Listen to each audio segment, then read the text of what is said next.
السلام عليكم ورحمة الله وبركاته. أحد أسباب عدم تغريد البلبل هو المكان. إذا مكان خايف من عند البلبل، ما مرتاح للبلبل، ما يغرد مستحيل. شوف هسه هذا اكو بلبل عندنا بهذا القفص، هذا القفص، هذا البلبل، هذا مكانه،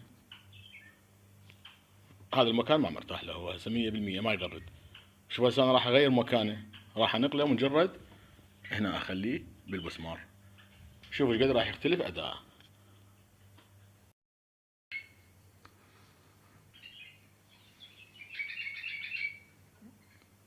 هذا شباب هسه شوفوا، بس غيرنا مكانه. هنا كان هو مكانه، هذا